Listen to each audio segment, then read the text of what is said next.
Here today in Portugal, the 1990 World Championship could be decided, with 3 races still to go.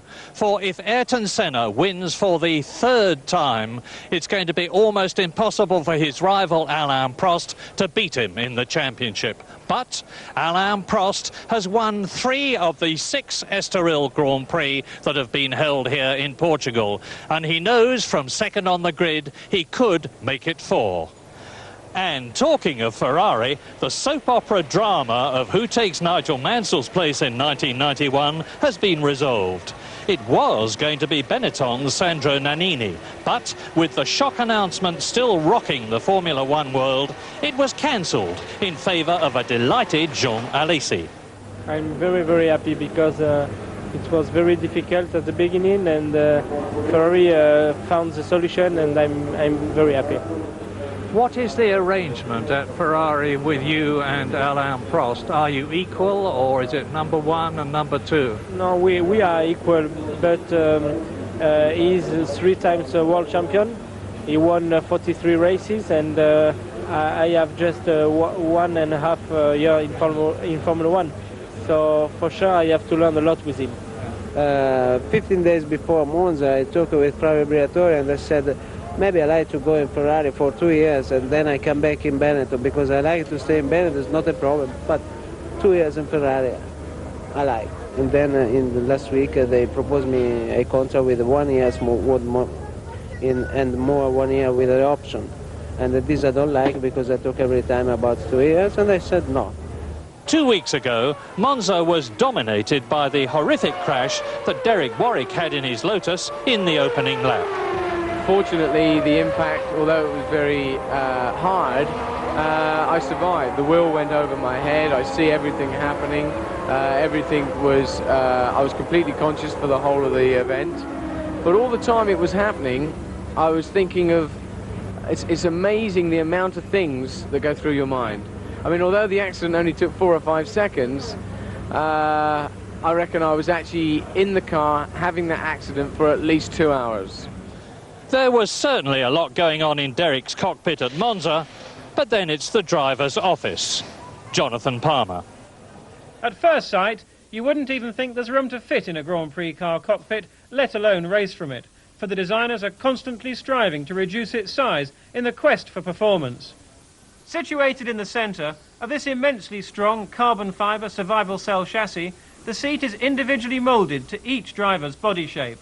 Despite appearances, it's actually very comfortable, providing tremendous support, particularly when this 6-point seatbelt is tightened to pin the body back into it.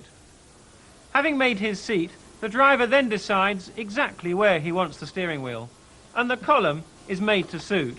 The gear lever and other controls for the anti-roll bar and brake balance, together with switches including ignition, fuel pump, rear light and fire extinguisher, take up what little space is left. Visibility is an important consideration.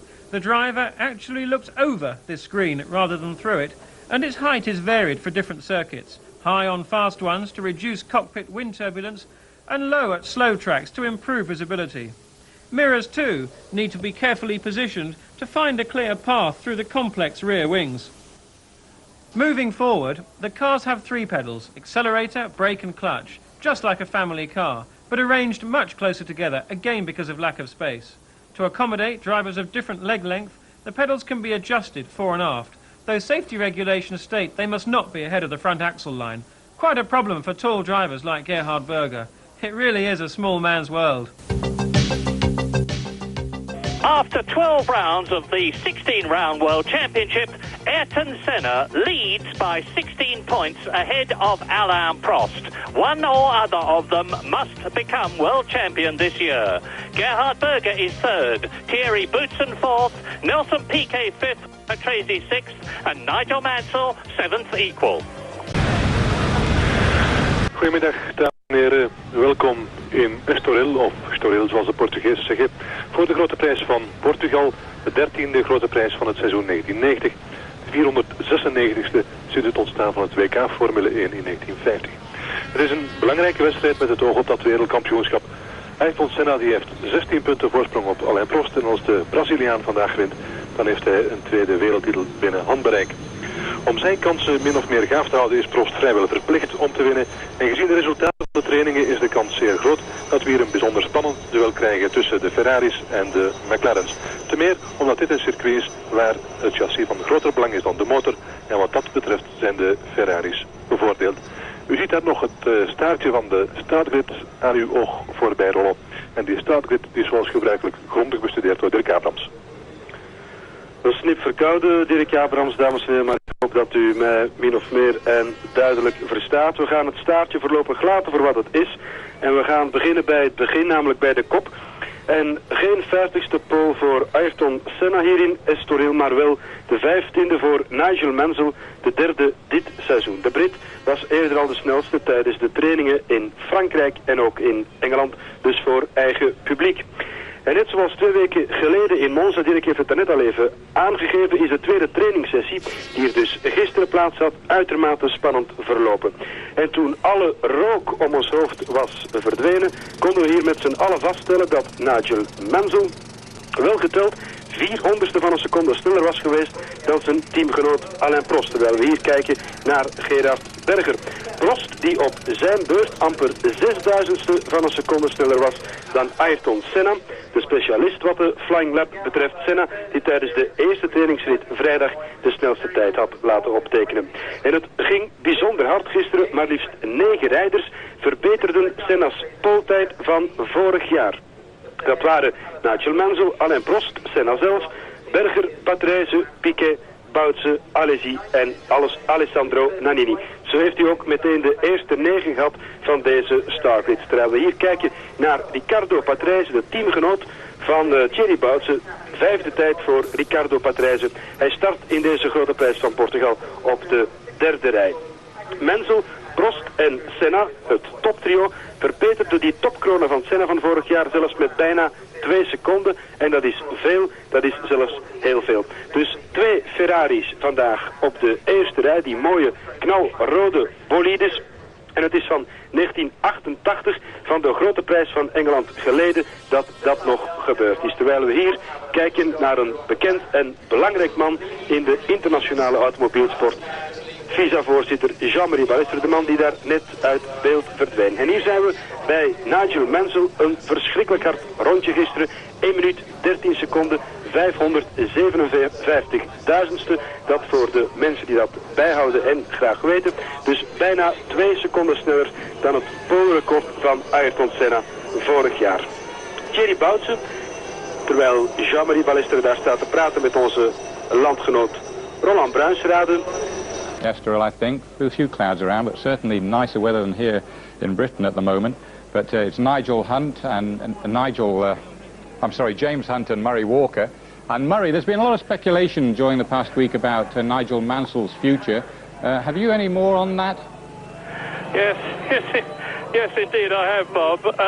Indeed, from a sweltering Estoril circuit where the atmosphere is further heated by the general belief here that Nigel Mansell will reverse his decision to retire at the end of the season, and that it's going to be announced in Spain that he's to return to the Williams team next year. Now, it's unsubstantiated, but if it's true, and I think it is, just remember who told you first. But for now, Nigel is sitting on his 3rd pole position of 1990. Not only that, but he was comfortably fastest in this morning's warm-up, and he was delighted with his Ferrari, which was nearly a second faster than the McLaren of Ayrton Senna, who is in 3rd position, 2nd row on the grid, who had an engine problem this morning, a misfire from the Honda engine. You're looking, incidentally, at the daunting figure of Jean-Marie Balestre, who is the head man of FISA, the governing body of motorsport, and is an enormously pro-Senna, pro-Brazilian crowd here. That is Martin Donnelly, who went extremely well in the warm-up this morning. He starts from 15th on the grid, but he was 6th fastest in the Lotus this morning, and Lotus need a Phillip, and they've got it with Martin Donnelly being 6th fastest this morning, and Derek Warwick, his teammate, being 11th fastest. And so Mansell and Prost, 1st and 2nd on the grid. Emanuele Pirro, the Roman there in the Dallara. And tactics may decide this race. It's very difficult to pass at Portugal. And if Nigel Mansell can get away well with Prost behind him using the 7-speed semi-automatic gearbox advantage of the Ferrari, it's going to be very difficult for Senna and Berger to do anything about it. Don't forget too that last year it was here that Nigel Mansell, during his pit stop for tyres, reversed against the rules, was shown the black flag, which he failed to see, and subsequently collided with Ayrton Senna, taking them both out of the race, as a result of which Mansell was excluded from the following race, the Spanish Grand Prix. He's in a good position at the moment to get away clearly in front of everybody. Maurizio Gugelmin, who's suffering yesterday from a very, very nasty bout of flu, as was Satoru Nakajima, the Japanese driver in the Tyrrell, who crashed harmlessly, as far as he was concerned, although it wrote the car off in warm-up this morning. Nakajima is feeling distinctly under the weather and is not going to be taking part in the Portuguese Grand Prix, as a result of which there are only 25 starters instead of the usual 26. And that means to say that Philippe Alliot, Derek Warwick, Nicola Larini, Stefano Modena, who incidentally is going to be driving for the Tyrrell team next year, Stefano Modena, Yannick Dalmas and David Brabham move up a place. David Brabham starting 25th and last, but he's starting for his first Portuguese Grand Prix, and he drove very well in the warm-up this morning, 21st, fast best. Big crowd, as you can see. This circuit, which, as I've said, is difficult to pass on, is nevertheless liked very much by the drivers. 71 laps is going to be 192 very hard miles. Yes, and of course the big discussion here in Estoril this weekend has been the final piece of the main jigsaw amongst the driver and team changes for next year, and that of course is the vacant number 1 seat at the Williams team, or potentially vacant seat, and the lack of anywhere to go for Nigel Mansell. And it seems, happily for everybody, for Grand Prix racing in general, for British fans and supporters in particular, that Mansell and Williams, they're keeping things very close to their chests, but it does seem that they've done a deal and all is well, and that Mansell will be able to mount as he's always wanted.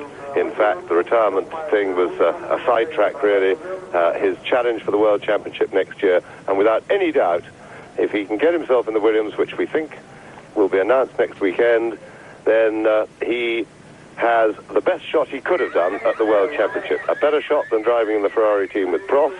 McLaren was not available to him, but the equal best car in the business at the moment, certainly the Williams, is fully competitive, or will be, in Nigel's hands, and as clear number 1 in the team next year. This is very much the shot that he wanted, and so let's hope that it happened, and if it does, wish both him and the Williams team the very best of luck. We look forward to seeing them racing together fully competitively next season. So back to the grid here in Portugal. Got a couple of minutes to go. That's probably the 1-minute signal. I didn't see it there, but they're clearing the grid of the main body. There we are, engine starting, and in 10 seconds they should be green flagged away. That will, of course, be the parade lap, led round by poleman Nigel Mansell, celebrating what we think is his Williams, rejoining of the Williams team by being on extremely good form in the cockpit, good form out of it, which the two of which are undoubtedly connected, and very happy this time with his Ferrari. He hasn't had a great season with them. They've had technical problems, and without any doubt Nigel has been at the worst end of the technical problems within the team. But this weekend the car's right, he's right. Pole position, quickest in the warm-ups this morning, with Prost alongside him. Prost, of course, vying for the World Championship, and if the Ferraris can get away in a 1-2 situation and dominate the race, or if Nigel can dominate the race, he may well at the end of the race be doing something to help Prost score maximum points over Senna.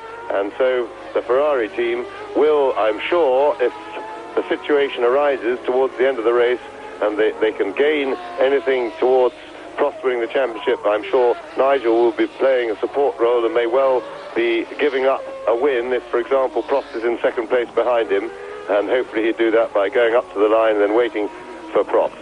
And that would be a nice, generous way for him to go out. But he said right from the start that he wanted to support Prost's World Championship Challenge when all the threat of leaving and the various different directions that he might go in started. He did commit himself to supporting Alain Prost in his World Championship Challenge. There they go, the two McLarens. So it's the two dominant teams, the first two rows of the grid, as Piquet goes through in the Benetton. Now, watch for the Benettons in this race. They're running less downforce than, or so they think, according to John Barnard, their chief designer, less downforce than the McLarens and Ferraris ahead of them. That is to try and have straight line speed.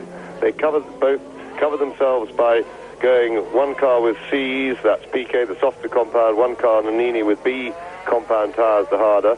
There's a lot of, it's a bit of a toss-up this weekend, which is the better compound. No one really knows. It's come down, I think, pretty much to a matter of personal choice. But certainly the C-shod cars will need a tyre stop, and it's very likely that the harder compound B-shod cars will also need a tyre stop. Now, coming round up to the start line, poleman Nigel, a little practice start there, and then he'll slow it right up to get the field neatly in order behind him. Terribly important for Ayrton Senna, of course. If the two Ferraris get away ahead of him, it's going to be very difficult indeed, even for him. The Honda engine V10 has got enormous grunt, and don't forget Gerhard Berger, who won here last year. Indeed, all the top four men on the grid have won here. Prost has won 3 times, 84, 87, 88. Nigel Mansell won for Williams in 1986. Senna won in 1985 for Lotus, and Berger won last year for Ferrari. They are the 4 front men on the grid. They are the best drivers in the World Championship this year. Everybody's peeling off. There is Mauricio Gugelmin, who is a bit better after his flu yesterday. And of course the drivers stay in line on the racing line as long as possible. That's why they're jumping out over to the left-hand side of the grid as we look at it. That is to keep their already hot and sticky tyres clean, because the cars keep the racing line clean, and they don't pick up dirt and things that stick to their tyres. So, everybody in line, the cars at the back. There is the green flag, which shows that the grid is clear. Any second now, and it's away. A very, very quick start indeed. And Nigel Mansell gets away. Prost behind it, but Senna leads. Incredible. And Berger is second. Both the McLaren Hondas get ahead of both the Ferraris at the first corner. Incredible. Senna, and then Berger, followed by Mansell and Prost. And this is totally unexpected, and it means to say that the Ferraris have got the hard work to do, and Nannini in the low downforce Benetton is up into 4th place. There he goes, followed by Alain Prost, then Patrese. Lacey is up from 9th on the grid, and Senna is already building a gap. Lap 1, 70-lap race. Yes, and that was really down to poor starts by both Ferrari drivers. Goodish starts, but nothing special by the two McLaren men. And what I don't think that looks like De Cesaris off the road already, and that won't be any great loss to the race. So De Cesaris, it would appear, and here we see a replay. Very difficult to see through all the dust, but looks like the usual midfield bumping session. But the start, certainly, Mansell made a poor start off pole, and then carved up his teammate Alain Prost in trying to get across the track in self-defense, or to defend his position, and I don't think Prost will be thanking him for getting in his way, because Prost had made a better but not good start, and I think had to brake as Mansell carved him up. So Senna leads at the end of lap 1, and that's a bonus he certainly didn't expect, especially as Ferrari have spent 2 days at Monza practicing starts. Lap 2 then, Ayrton Senna leading by 7/10 of a second at the end of the first lap from his teammate Berger. Mansell in 3rd position, but it's a long race. Tactics will count in the end, and as we have frequently said, tyres may well decide who wins the Portuguese Grand Prix. Alessandro Nannini, it's Nelson Piquet in 4th position. Piquet's come up. Prost is 5th. Patrese is 6th. Then Lacey, followed by Boutsen in 8th place. Sandro Nannini is 9th. Pirro is in a good 10th place. And you are looking now at, or you were looking at, Andrea De Cesaris' car. He was enormously unpopular yesterday. Philippe Alliot nearly had a fist fight with him after De Cesaris got in his way and took him off and smashed the Ligier, and he did the same thing to Nicola Larini on Friday. So a lot of people are thinking it really is time that De Cesaris got out of Grand Prix racing. Senna leads, Berger second. They're coming up to the highest part of the course now, leading through to come and complete the second lap with 69 to go. And Senna must be almost disbelieving his good fortune to be in front at this stage of the race with the Ferraris dragging along behind him.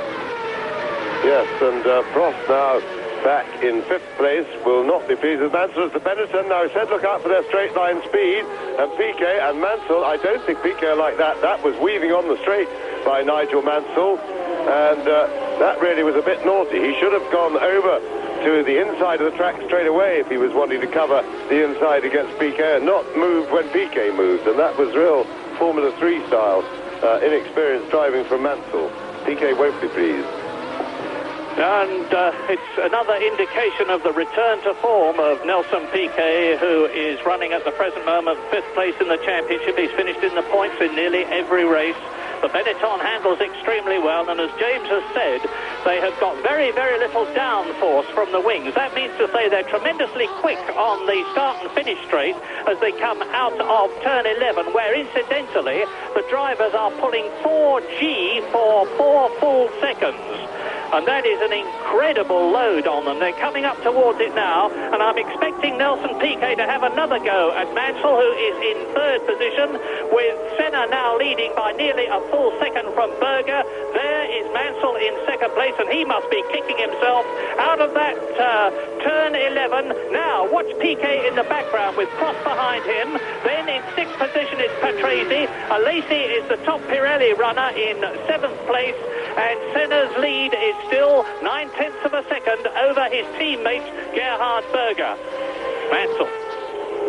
Yes, and Mansell appears to have settled a bit then. He's pulled away a little bit from Piquet and is now looking to settle down and chase the McLarens. Now it's interesting because the Mansell was a good bit quicker than the McLarens in the warm-up this morning, although Senna didn't have a very representative warm-up because he had a bit of a misfire with his race engine.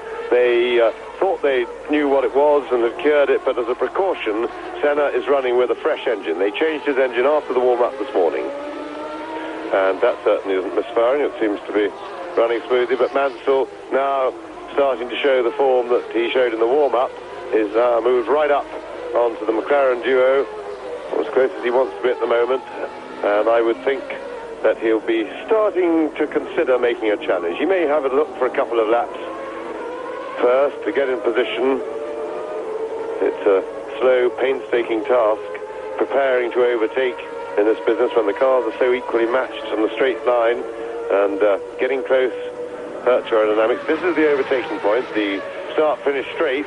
Mansell not close enough this time, and he'll be dismayed to see there that he didn't pull much, and a new fastest lap of the race for Mansell. Yannick Dalmas in the only AGS joins Andrea De Cesaris by retiring from the Portuguese Grand Prix, and that was on lap 5. And you can see now that Nigel Mansell has well and truly recovered. He's pulling away from Nelson Piquet. He's right on the tail of Gerhard Berger. It's Senna, Berger, Mansell virtually together, then Piquet followed by Prost, Patrese and Boutsen. Yes, and Prost is now certainly starting to close in on Piquet. Again, I suspect he'll take his time about sizing up the situation because he can still see the McLarens at the front of the race. He's not worried as yet about them building too much of a lead, but it's time to start getting down to work for Alain Prost. We know that he likes to settle himself in at the start of a race, make as good a start as possible. There's the new fastest lap for Nigel Mansell, but that's going to take a right bashing over the next hour plus. Fastest lap, incidentally, the lap record, Gerhard Berger in the Ferrari last year, 1 minute 18.896, that's 123 miles an hour, as Senna, Berger, Mansell, Piquet, Prost and Patrese go over the line. And there are several other drivers on the harder B-compound tyre than we had thought. The good news, because not only is Derek Warwick also using them, as Nannini is, Yannick Dalmas was. He's out of the race. Nicola Larini in the Ligier, and Bernard and Suzuki in the Lola cars. But Mansell forcing hard now. This is lap 6 in this 71-lap Portuguese Grand Prix, which is so critical to the World Championship. And Alain Prost, second to Senna in the championship, and 16 points behind him, is in 5th position at the moment. Not good news. Prost, of course, is famous for his tactical driving. Into the pits there, Derek Warwick. Doesn't seem to matter whether he has B's or C's on at the moment, because with the engine cover coming off the Lamborghini engine in the Lola, it looks as though Derek Warwick is out to join Yannick Dalmas and Andrea de Cesaris, and Derek Warwick, if he's retired, went out on lap 6. I'll keep an eye on the pit road for him. I can see it from here. And Nigel Mansell forging on. This will be his last Portuguese Grand Prix for Ferrari. Ayrton Senna coming through. The lead was 7/10 of a second over his teammate Gerhard Berger. Over the line they go. It's still the same, as near as makes no difference. You can see visually how far Nigel Mansell is behind. They're getting a little spread out now. It's about 3 seconds covering the first 5, with Prost still in 5th position. And there go the McLaren. Senna, Berger, Mansell pushing very hard indeed. Yes, and without any doubt, Nigel Mansell can go probably, well, he's already shown half a second a lap quicker than the McLarens are taking things round at the moment. But having said that, he's had a couple of laps to look at the strengths and weaknesses around the various points of the circuit of the McLarens, and I certainly haven't been able to see any obvious weakness or big enough weakness for Mansell to get past them at any event easily. That certainly isn't possible, and it looks to me as if he's going to have a big struggle, because the McLarens look very strong down the start-finish straight, which is the obvious overtaking point on this circuit. Mansell is not hauling them in on that straight, and that's going to make passing them a big problem. Order on lap 7, which is just about 1/10 distance, coming through now. Senna, Berger, McLaren getting, Mansell getting ready to attack Berger as they go into the right hand. And now watch this, out he comes from the behind the slipstream, has to go back again. Berger fights him back. So it's Senna, Berger, Mansell. Piquet still in 4th position. Prost is 5th. Patrese is 6th. Boutsen is in 7th position. Nannini 8th. Alesi in 9th position. Suzuki is 10th. Martin Donnelly in the Lotus, the only one left, because Derek Warwick is still in the pit lane, is 11th, and Pirot is 12th. Well, we saw then down the start-finish straight, Mansell was absolutely ideally positioned coming onto the straight to attack Berger, and he was right in the tow. Of course, Berger was in the hole in the air made by Senna ahead of him, but the Ferrari made no impression whatsoever. In fact, despite being in the tow, in the hole in the air, he lost ground to Berger on the straight, and although he ducked out to have a look under braking, it was a token effort because he was too far back to try, and that must be depressing in a way for Mansell, although not unexpected. The fact that having been in position A onto the straight, he really didn't get anywhere near looking at an overtaking thing. So now he's down to pressuring, trying to force Berger into a mistake, and trying to find a weakness around the back of the circuit where any overtaking manoeuvre is going to be a bit of a shut your eyes sort of manoeuvre and pray. Lap 9, you watch Gerhard Berger in 2nd place, and as in every race in which they have both finished this year, Berger is not able to do anything about Ayrton Senna in front of him. There's no question of him not trying to. Gerhard Berger wants to win this race just as much as Ayrton Senna does. Berger won it last year for Ferrari, has yet to win for McLaren, and there's no question of Gerhard Berger blocking or trying to hold Nigel Mansell back to the advantage of Ayrton Senna. And you can see now that the top 3, Senna, Berger and Mansell, are pulling away from Nelson Piquet in 4th position, and that is the Lotus of Derek Warwick, who is definitely out of the Portuguese Grand Prix. 3 retirements by lap 9. De Cesaris with that spin. Yannick Dalmas, the same problem. Derek Warwick out in the pits with, I suspect, a Lamborghini engine problem. And so up into the S's, that's turn 10, now to this 4G 140, 150 mile an hour right-hander, which burst out onto the start and finish straight, where they're doing nearly 200 miles an hour at the end of it. Coming through to complete the 9th lap. Senna, Berger, Mansell, as quickly as that. Indeed, there's 1.5 seconds between Senna in the lead and Mansell in third position. The race is far from lost as far as Nigel Mansell is concerned. But before he can get to grips with his rival, Senna, with whom he physically got to grips in the cars last year, he's got to get past Gerhard Berger. There's no sign of that happening. Piquet is now 2.5 seconds in fourth place behind Nigel Mansell, just ahead of Alain Prost, fifth. Yes, and that will be creating pressure on Alain Prost to try and do something about Nelson Piquet, but the setup on the Benettons running relatively low downforce, which will give them additional straight line speed, will not be conducive to making them easy to pass. They will be relatively a little bit slower around the corners, but you can't pass in the middle of a corner, and then they'll be lightning quick down the straights. And the Ferrari, we know, isn't particularly quick down the straight in race trim, and Prost is really going to have to work hard and use all his skill to try and find a way around Piquet, who, whatever he does, is going to be steady and not going to make mistakes. Senna coming through to complete his 10th lap, 1/7 of the Portuguese Grand Prix now completed. Last year's race ran for 1 hour and 37 minutes, and Mansell is edging up on Gerhard Berger now. He's just a bit quicker, a couple of tenths of a second faster than Berger on the previous lap. You might have noticed Mansell's hand waving then in the cockpit as he went up the start-finish straight. I couldn't actually decipher whether he was cleaning his visor and taking a tear-off strip off it, or whether he was actually making some hand signal to his pit. I think probably the former.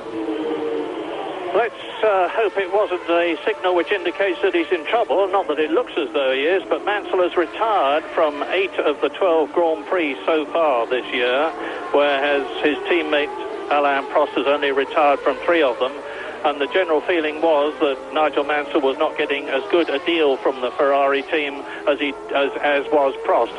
And Mansell now has very much got Gerhard Berger in his sights. Yeah, and certainly the way he's going, the only trouble that I can see that he seems to be suffering, which is quite a big trouble, is 2 very wide and very powerful McLaren Hondas right in his way. And certainly he will now know, and I'm sure, well, I say now know, he knew that before the race, but he will now have it fully confirmed just what a large task he's got to try and... Now, he's perfectly positioned onto the straight, and look, he's not putting Berger in at all on the straight. That was not a position from which to have a shot. Prost the same, with Piquet actually pulling away from him, although he's towing him along with the hole in the air. And so the 2 Ferrari drivers who... and Prost having a go. Ooh! And that's the sort of thing that's going to have to happen. That's the way Prost, the only way I think Prost's going to get past the Benetton. The Benetton, of course, will have to be a little bit light early on the brakes. And the Nini, I think that is in the background coming through. Yeah, and behind Prost, Patrese and Boutsen are getting closer all the time in 6th and 7th places as the leading trio come towards us on this, the 12th lap out of 71, and there's still only just over a second between Senna leading, Mansell in 3rd position, who is now 3.5 seconds ahead of Piquet, who's got Prost right behind him in 5th position. Patrese, Boutsen and Nannini in the 2 Williams Renaults and the Benetton respectively are closing up on Alain Prost in 5th position, and we're likely soon to be having a 4 or 5 car train battling for that position. And in 9th position it is Alesi, and now Mansell's going for it again. He can take 2nd place. No, he can't, because he's just on the wrong line. He had a look there as they came down to the end of the straight. Yes, it is frustrating because he had a look, but he was really too far behind. He had to be awfully brave, possibly to the extent of foolhardiness, to have a go from that range. And as long as Berger is in touch with Senna, like as close as this behind him, you see what happens when Mansell pulls out of Berger's toe from behind him. Berger stays in the hole in the air made by Senna. So Mansell goes into still air, Berger still has a hole in the air, and of course he then pulls away from Mansell again on the straight. So he's got a really big problem. The best that Nigel can hope for at the moment is that Senna starts to turn up the wick a bit, pulls away from Berger, which will slow Berger down slightly on the straight, and then he can try and deal with Berger and then do a separate operation on Senna if he can get past Berger and catch up to Senna. But he really wants those McLarens separate. I think the tyre stops could decide this race. They'll be happening from round about lap 23 onwards, in a situation where, in practice anyway, neither Senna nor Berger were as happy with the handling of their McLarens as were Prost and Mansell, and especially Mansell with the Ferrari. And Prost I saw coming onto the straight then ahead of Nelson Piquet, so Prost has done it round the back of the circuit, which is what he had to do, and it may be that Mansell is going to have to look at the McLarens in that light and try and find a way round them. Now, let's see what lap time Prost can produce, because remember, Prost has got a bit of a gap. He's nearly 5 seconds behind Mansell. He'll have a clear road, and let's see if he can catch Mansell and the two McLarens, and if so, at what sort of speed. This is the sort of time we'd expect Prost, if all is well, to be setting some fastest laps and closing in on the leaders. Yes, Prost is almost certainly the best thinker, the best tactical thinker in Grand Prix racing these days. Ayrton Senna hasn't got so much of a problem. He's out alone. He's not yet in a position where he's going to be lapping people. And there you see the Lotus in the pit is Martin Donnelly. And that is not a tyre stop, so it sadly looks to me as though Donnelly is going to be joining Derek Warwick in retirement. I'm looking across the pit lane. Like Warwick, they have the engine cover off, and it looks to me as though there's going to be a second Lotus retirement. And in the last lap, Alain Prost lapped nearly half a second faster than Mansell, who goes through now. There is Prost in fourth position. The gap was 4.9 seconds, and with the first three over the line, it's down to 4.1. So Prost is gaining fast in fourth place. Yes, a new fastest lap by Prost by a long way. He's taken some 0.6 of a second off the previous fastest lap on that lap, and is certainly going to inject some extra pace into this race. And you alluded just now, Murray, to Prost being the past master of the thinking drivers, and certainly he is that. But the worry for both him and all other drivers in the immediate future is that starting at Hockenheim this year, in my opinion anyway, Ayrton Senna started to use his head in a different way to the way he'd been doing before, a more ordered and more logical approach, a more thought out race structure, and which he's continued to do since. And I think Senna is now starting to think in an extremely advanced way. He's a highly intelligent driver, and it's been long overdue in my opinion, but combined with his undoubted genius at the wheel, Senna is now if he can keep this up, threatening to become the greatest driver of all time, in my opinion. He's more dominant now than he's ever been at any stage, and he looks more composed in doing it, although this certainly is a hard race for him, because the Ferrari chassis is undoubtedly better than the McLaren chassis round Estoril, and so they're going to have the Ferraris snapping at their heels, certainly for as long as they're healthy. And Prost at the moment, fastest man on the circuit. That's Mansell, already pressing the two McLarens. Prost won't be too long before he's with them. Under 4 seconds now behind Nigel Mansell. Alain Prost in fourth position ahead of Nelson Piquet in fifth position, some half a second behind the Ferrari. Then Riccardo Patrese is in sixth position behind Piquet. Boutsen is seventh. Nannini is in eighth position. Alesi is ninth. Suzuki in the Lola is in 10th position. Pirro is in 11th place. In 12th position it is Cathy. Both the Lotus cars are definitely out, and that's very sad news indeed. They really needed a good finish here in Portugal. And Mansell's definitely dropping back a bit now. Senna's just gone round in 1 minute 20.74 compared with the lap record 1 minute 18.9 by Gerhard Berger Ferrari last year, completing a lap. Yes, I hope that Mansell's little drop back there is purely tactical to look after his tyres, because he's been pressing Berger very hard, which leans on the tyres a lot, hurts their overall race performance in the long run, puts more wear, you slide the car about more when you're close behind another one, and hopefully he's just dropping back, not for lack of speed, but to give himself and his tyres a rest. And you need to do that. You cannot drive right under somebody's rear wing for very long, because you can't see where you're going. You're full, your view is full only of the car in front. They're pretty wide from close range, and of course the car has less grip in the corners because of the turbulence from the car you're following, which makes it a real fight to drive, particularly when you can't really see the track ahead of you properly. So it's not for doing for very long, and as I say, it also hurts the tyres. So hopefully Mansell's no problems, just taking a little rest for himself and his car to regroup himself for another effort. And in that time, he'll be hoping that Senna will pull away from Berger, thereby making Berger easier to attack on the straight. And you've seen visually that Alain Prost, as Donnelly coasting in there, he's come out of the pits and is now definitely retiring. And Alain Prost is reeling. Number 2 Ferrari, Nigel Mansell, third position in. Alain Prost went round 1 minute 20.7 the last lap. Mansell 1 minute 21.3. And I'll give you the gap between Alain Prost in fourth position and Nigel Mansell in third position. It's 3.5 seconds, so it has increased slightly because Nigel Mansell is speeding up. 1 minute 20.439. It's all comparative because the car of Berger just in front of him is lapping at almost exactly the same time and speed, and Senna is 2. Yes, the fuel loads are coming steadily down, of course, so the cars do quite noticeably speed up.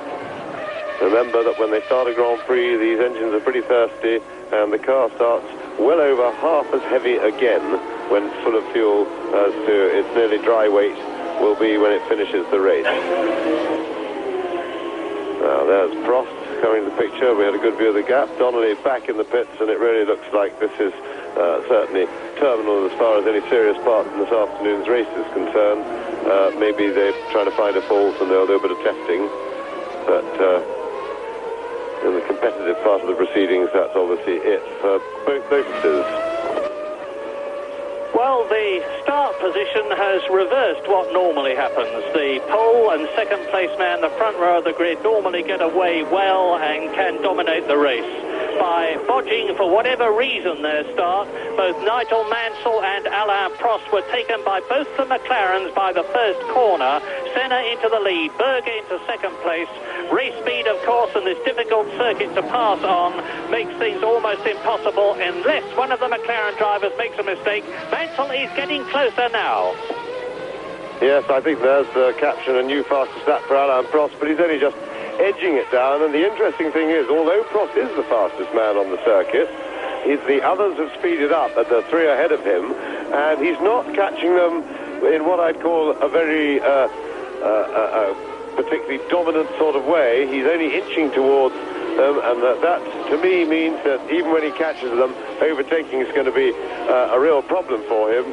And Senna is looking pretty composed up front. He is starting to inch away from Berger, so Prost has got a lot of work to do even before he can threaten Senna, and that's a very comfortable position for Ayrton Senna. 16-point lead in the championship, only 3 races to go after this one, and Alain Prost exactly where he wants him. He knows where he is. He's got his own teammate protecting him. Mansell, despite Mansell's attentions, he doesn't really look like passing Berger. He's not close enough now, and the slower in the straight line Ferraris are going to have a lot of work to do, and another new fastest lap for Alain Prost. Mansell also speeded up, and the leaders very much speeding up. Alain Prost 19.9 now, so time's coming down, and they're beginning to get towards shooting at last the old lap record. You're looking at Nelson Piquet in 5th position, 9 seconds behind Prost, but only 1 second ahead of Riccardo Patrese, the evergreen Williams driver, who's got his teammate Thierry Boutsen behind him in 7th place, ahead of Alessandro Nannini, who is 8th. Now there is Piquet with the Ford V8 engine behind him. Nelson Piquet, 3 times world champion, and he's had a 2nd and a 3rd and 2 4ths and 3 5ths and 2 6th places this year. And you can see there that lap of Alain Prost is getting pretty close to the lap record, 1 minute 18.9. Gerhard Berger, Ferrari last year. And there is Patrese. Behind him, Boutsen, who has been dominated by his Italian teammate in practice here, and Alessandro Nannini still in 8th place ahead of Alesi and Suzuki. Now, as you look at the leading four, you will probably have noticed that they are very, very close together, and sufficiently close together that if they are all making tyre stops, which I'm sure they will be, then the teams are going to, this race is going to be won and lost in the pits. Because if the Ferrari team, for example, can do their tyre stop only a second and a half or so quicker than McLaren can turn Senna around, that could get Mansell out in the lead, or Prost if he can just close up that gap, which he is doing. He's catching them, and if he can get right on the tail, then if Ferrari can turn Prost around in lightning time, get him out in front, I think that the Ferrari is likely to go away from the McLarens, or it will certainly bring out the very best in Ayrton Senna to give the chase. So the teams in the pits, as I'm sure they're acutely aware, are going to win or lose this race. And that will put extra pressure on them. And remember, the way not to turn a car around fast is to have any element of panic as the team comes in. The way to change those wheels fast is to move slowly but surely and efficiently. And my goodness, there was panic in the Ferrari pit last year when Nigel Mansell came in, overshot and reversed. Here he is, having another look with Gerhard Berger, and again having to give best to the Austrian as he goes round turn 1 at about 145 miles an hour, drops down into the right-hander, and then starts to climb out of turn 3. Now, if I was Ron Dennis of the McLaren team, having seen how even with not a very good toe from Senna, because he's now far enough ahead that Berger isn't getting one, Mansell still can't really attack Berger on the straight, I would slow Berger down round the back of the circuit and get him to give Senna about a 5 or 6 second lead, which takes all the heat out of the pit stop pressure, because that's just what Berger's job as a number 2 should be. And that could sew up the championship. Now, will McLaren operate these tactics? Because this is definitely the right thing. That can win in the World Championship today if Berger just creates a gap so that they've got plenty of time to turn Senna around, and there's nothing Ferrari can do about it. Prost still faster than the 3 men ahead of him as they come up to lap the Brabham, and Prost now is just under 2.5 seconds behind number 2, his teammate Nigel Mansell there in 3rd position. And the race order on this, the 22nd lap, and tyre stops will be coming up soon, is Senna leading. There he is, 2nd and 3rd. You just saw them in the background, Berger and Mansell, with just half a second between them, and Alain Prost 2.1 seconds. He's edging up all the time on the Ferrari in front of him. Yes, but Senna's edging away, and I think that maybe Berger has had, no, maybe not the word slow down, but I tell you what, Senna knows what he's talking about. I bet you Senna's screaming down his radio to the McLaren pit to slow Berger down and get those Ferraris back. And into the pits, that's one of the Brabhams, I can't see which one. It's Stefano Modena, and it's not a tyre stop.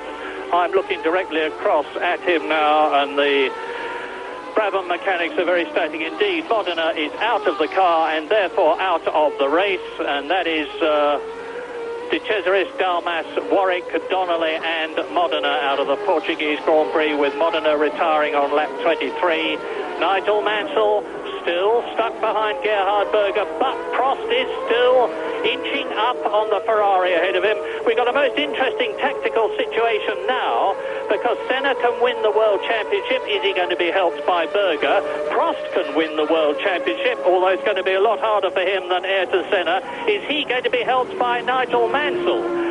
We were hypothesizing before the race began, when Nigel Mansell was starting from pole position, that's Modena's car being wheeled out of the race, and Prost was starting second, that there might be a situation on the last lap with Nigel Mansell leading and moving across to let his teammate Alain Prost through to win the Portuguese Grand Prix and take maximum points.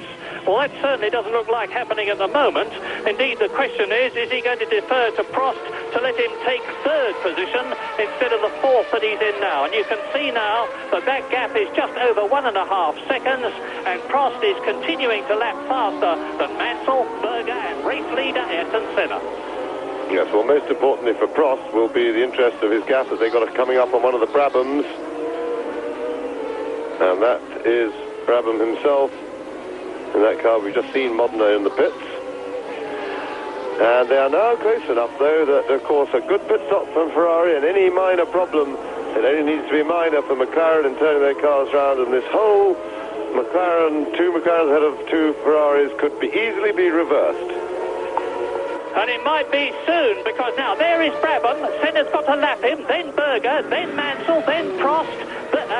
Senna comes out of Brabham's slipstream in the Brabham. That's the number 3 son of Sir Jack, 3 times world champion. Gerhard Berger next, then Mansell. And I can tell you that the McLaren mechanics and the Ferrari mechanics are all in the pit lane in a tyre-changing mode. And Mansell now takes the opportunity of lapping David Brabham to close right up on Gerhard Berger, and Prost now is in the picture. We are soon going to see a shot where all the 4 leaders are together. Senna, Berger, Mansell, Prost, and that's it. Yes, Senna made a little bit of ground there by being able to pass Brabham on the straight, which was fortuitous. That's just the way it worked out. So he lost no time with Brabham. The others had to scratch their way round, but Mansell trying to take the opportunist method when Berger went down the inside, but there was no room. He was ready, he was looking for a gap, but Berger kept his cool, kept the gap filled, and Mansell had to stay where he was. But Prost is now right with him, but he'd like to be closer to Senna. And the gap now to Ayrton Senna is about 3 seconds. Another lap completed, another lap without coming in for a tyre stop, and into the pits comes Suzuki in the Lola. No, it's Eric Bernard, my apologies. Nigel Mansell, third position. Look for Prost in the identical Ferrari. There he is. Prost went round 0.3 of a second faster than Ayrton Senna on that previous lap. We're on lap 26 out of 71 soon. It really is coming up to tyre stop time. And the drivers will take orders from the pits about when to come in. They'll make their own contribution. And there is the first one to come in early. It's Boutsen from 8th position. And he sprints out, having made a good change in the Williams. It's approximately 3 seconds now, the gap from Senna to 4th man in the battle here as he goes through. Well, that's Mansell and Prost right behind him. So, 3 seconds. A 3-second difference is what Prost needs with Senna, and nearly that, of course, with Berger on the pit stops to be able to get out. If I was Prost, I'd be possibly thinking about going to the pits first of this group to be first out on fresh tyres. Right, and he could do a couple of, they delay their pit stop, and he does a few laps clear down the field, but not in traffic on fresh tyres. He could pick up 5 seconds on them on the road, equivalently, as Mansell gets back into position to challenge Berger, but passing him at this stage so close to pit stop time is of less relevance, and anyway, once again, the power of the Honda took Berger away, and he just simply wasn't close enough. And you saw the Williams mechanics there ready to greet Riccardo Patrese for new tyres, and off goes Mansell, through goes Prost, and so Prost is now up into 3rd position, down to 4th place. Does that mean to say that Nigel Mansell's tyres are worn, and it's given Senna and Berger the opportunity to pull away a bit, and Prost now has really got the challenge. And here you see the mistake. Well, he'd made the mistake at that point, but Mansell on the apex of the corner got a little bit wrong, turned in a bit tight, got a bit of a mess, and that was unfortunate. That was really a mistake of concentration there. Little slip of concentration. It hasn't cost him a lot. It's just cost him one place on the road. And Prost will be happy because, in a way, it's actually probably helping Alain Prost because he can get himself right in behind Berger. And he will therefore, without Mansell there, be slightly closer to Senna when it comes to the pit stops, and this is the critical thing now. But I would, as I say, be looking, if I was Prost, I would want to go first in order to get a couple of extra laps on fresh rubber, because he could pull 3 or 4 seconds like that. So long as he can get out and clear on a clear road and not right in the middle of the pack of the field, and that, of course, is the potential problem. And Senna is now less than 2 seconds ahead of Alain Prost, his rival for the 1990 World Championship, on lap 28 out of 71. Prost, of course, has got the problem that Mansell has had all race, and that is the McLaren Honda of Gerhard Berger in front of him. And Prost, as we have said many times, is not as good as at threading his way through the traffic. That's Nelson Piquet in from 6th position for tyres and out again. Well, in fact, this definitely makes it time for Prost to stop, because behind him, there's hardly anybody from in the area of the road where he would emerge from the pits when he's changed tyres. With Piquet having stopped, Nannini is the only one some 20 seconds behind, and that's about where Prost might emerge on the road, or just behind him, and then have the problem of passing. Patrese isn't far away, and then there's a huge gap to Boutsen, and he would definitely get out well before Boutsen came round, unless they had a disastrous stop. So Nannini and possibly Patrese would be his only problems on the road if he made his stop now, and I really think Prost should go for the pits now. Now, let's see if he is. Nope, nobody. Mansell is. There goes Mansell. Mansell into the pits for tyres. First stopper. Well, they'll want to turn Mansell around. Will they bring Prost in on the very next lap if they get Mansell away clean?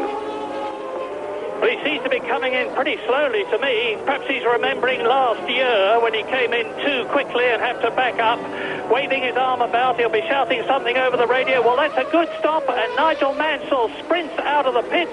I'm looking to see who goes through, and it's Nannini. Nannini, who was in 7th position, is now in 5th place, and Nigel Mansell is back in the race, and that means to say that Boutsen, who was 8th, Piquet, who was 6th, Patrese, who was 7th, and Mansell have all gone in, and Prost is there. And Prost, I'm sure, must stop this lap. That's as close as he'll ever get to Senna without passing a McLaren, and he doesn't want to have to pass one. He can do that in the pits. So tactically, I'm sure it would be right. Senna doesn't have that pressure at the moment. He'd be happy to sit out for a lap, at least after Prost, find out what Prost did, find out what the pressure situation is. Prost must surely make first move in this situation. Well, the mechanics must be really sweating. They know that the Portuguese Grand Prix is going to be decided by them on current form, because look how close it is, and Senna comes into the pits, race leader on lap 29. Why aren't we looking at him? Here he is. Now, is he going to be a good stop? 7 seconds would be an extremely good stop, and the wheel stop now. Stopwatch running, up on the jacks, front and rear. Front right on, front left on, and away he goes. Super stop. 6.46 seconds. And as you can see, the Ferrari is ahead of Gerhard Berger. So, Alain Prost leads on lap 30. That won't help him. He's given the initiative to Senna. Bad tactics by Prost, I'm sure, because Senna's now coming out on fresh tyres. Unless Senna gets held in traffic, whatever Prost does, even though he's on a clear road, here we now see what happened. Prost without the toe, you see, with a Berger without Senna's toe. Prost could get alongside him on the straight, inside line into the corner, but he shouldn't have been doing that. I'm certain that Prost should have been going for the pits. This is a difficult one. The McLaren stop was fantastic. That was a fabulous pit stop by the McLaren team under pressure, and I think that Prost's failure to take the initiative there took the pressure off McLaren's. They turned Senna around brilliantly, and I would be surprised now if Prost can make his stop and get out of the pit ahead of Senna on the road, so he will still have it all to do, because he's going to have to find Senna and then pass him. So, Prost now for his stop at last. Too late, though. Arguably too late, but better now than leaving it a few more laps. Now, let's look at this stop. So, Prost will stop now. Fronts are good, the rears are good. Oh no, we got one problem. And the men on the left rear panicked, you see. That was trying to do it too quickly. 8.8 seconds, and that means to say that Alain Prost, now with Gerhard Berger in the lead, has lost 2 seconds effectively to Ayrton Senna on the pit stop on lap 30, and as I was saying earlier on, that may well decide the Portuguese Grand Prix. But now Gerhard Berger, who has yet to come in for tyres, has the knowledge that for the first time he's now leading his teammate who's given him such a run this year. And I've just seen him round the back of the circuit. Senna Prost just failed to get out in front. and he is now, I would say, visually about a second and a half, 2 seconds behind Ayrton Senna, and that is Thierry Boutsen. That looks very much a mechanical failure, the car's smoking gently from the rear end, so that's his race over for today. Now it's Berger going for the pits now. Berger, he's got somebody in front of him that may be slowing him down. It looked like one of the Minardis. So let's see if McLaren can repeat that brilliant form on Berger start. No. Sorry, I just started the stopwatch there. 6.46 seconds is what he's got to beat, and he's done it. So there goes Boutsen. Thierry Boutsen, a very unhappy man in the Williams team, has virtually certainly lost his place to Nigel Mansell next year, and there's Senna. And I tell a lie, it wasn't Prost that I saw around the back of the circuit right behind Senna. It was Nigel Mansell who set a new fastest lap, but Alain Prost has got Nannini in front of him, and he's going to have to get past Nannini before he can attack Mansell and Senna. But at least the three equivalent leaders on the road, as they will be, because they made their stops, and Berger, of course, has made his as well, are all going to come out pretty close together.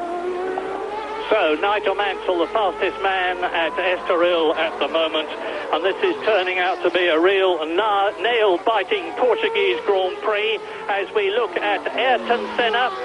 Now, how far behind him is the Ferrari? There's Senna. And Berger's got out ahead of Prost as well, so Prost has got Berger to deal with. And leading the race at the moment is Ayrton Senna. Ayrton Senna leads from Nigel Mansell. Nannini is third on the road, but he hasn't yet stopped. And Prost is behind Nannini. And that is Michele Alboreto in the pits. And Ayrton Senna now leads Nigel Mansell by 3.6 seconds, with Gerhard Berger after his pit stop in third position. Alessandro Nannini is in fourth place, and the gaps are Senna to Mansell, 3.6 seconds, and you look at Nigel Mansell in second place. Mansell to Berger, 3.7 seconds. The two McLaren Hondas are first and third. Nannini is in fourth place, just ahead of Alain Prost by considerably less than half a second. Nelson Piquet is in sixth. Teamgenoot Nelson Piquet in elk geval al wel. McLarens, two Ferraris and two Benettons, with, as you can see from the caption, nearly half a minute between Piquet and Ayrton Senna, race leader. And Nigel Mansell really has got a problem now, but not nearly as big as the one that Prost has got. Well, yes, and Prost, we called him before the pit stop the master tactician, which over the years he certainly has been, but the master tactician got it absolutely wrong today. Without any shadow of a doubt, he had to stop before the McLarens in order to take the initiative. He was behind them on the road. That was his chance to pass them, but he allowed McLaren to take the initiative, which they grabbed that opportunity that they would, I think, would have surprised them. They did a brilliant pit stop, and now they're pummeling in fastest lap. Senna, new fastest lap, 19.3. But Mansell even faster, 1 minute 18.7, and the gap is down to under 3 seconds now. And you can see the Benetton in the background as we look at Alain Prost, and the Benetton behind him is that of Alessandro Nannini. It is lap 34. It's a 71-lap race. Senna 3 seconds ahead of Mansell, who is 4 seconds ahead of Berger, who is 3 seconds ahead of Prost, who is 2 seconds ahead of Nannini. Piquet is 6th. Suzuki in the Lola is in 7th place, and you're looking at the developing battle between Alain Prost 4th, Alessandro Nannini 5th, and as you can see, Mansell is now very close indeed to the lap record. Indeed, he has just broken it. That is a new lap record for Nigel Mansell, 1 minute 18.7, 1/10 of a second faster than Gerhard Berger's 1989 Ferrari lap record. So the Ferraris are fastest. There is Prost behind him, Nannini. Yes, and that lap record, the new lap record from Mansell is going to take a bit of a battering, I think, over the next little while for the rest of this race. And I dare say it'll be swapped around. Now, we're looking at Mansell, and he's gone past now, under 2 seconds behind Ayrton Senna. Berger some 4 seconds, nearly 5 seconds behind Mansell, and Prost still 4 seconds behind Berger, and he gave it all away with the pit stops. Now that looks like an injury with a marshal on the side of the course, so that's very worrying. I haven't seen an accident with a car, maybe a stone thrown up or something, or maybe just thing. Anyway, let's hope he's all right. That's Berger in third place, but I wish we were looking at the battle for the lead, because there the caption shows you that Ayrton Senna is less than 2 seconds now ahead of Nigel Mansell, who lapped a second faster than the McLaren on lap 34. We're now on lap 35 out of 71, and Gerhard Berger is dropping back. Is he in trouble? Is Prost catching him? It's under 4 seconds now between Prost fourth and Berger in third position. Prost is pulling away from Nannini, who is fifth, who has got his teammate Nelson Piquet 20 seconds behind him in sixth position. It's Suzuki seventh, Patrese eighth, Caffey ninth, and look at Mansell. Mansell is closing up on the gap between Mansell second and Senna in the lead is just a whisker over a second, and Mansell was 7/10 of a second faster than the McLaren on that lap. 7/10 of a second may not sound very much, but when you multiply by the 35 laps that are still left, Mansell could be taking the lead now and pulling away. And I'm wondering if the set of tyres that Senna's put on are as good as the ones he had before, because Berger's lapping quicker than him. Senna's got a clear road, and of this leading four, that's on the order on the road, that's Senna, Mansell, Berger and Prost. Senna right now seems to be the slowest on the road. It may be that he's playing it gently. Remember, Senna's got a big lead in the World Championship. He's in the commanding position of this race. He doesn't have to hurry. It's a tight circuit. He's got a powerful engine. He doesn't really mind. He doesn't feel threatened by having Mansell right on his tail. He's just got to keep it tidy.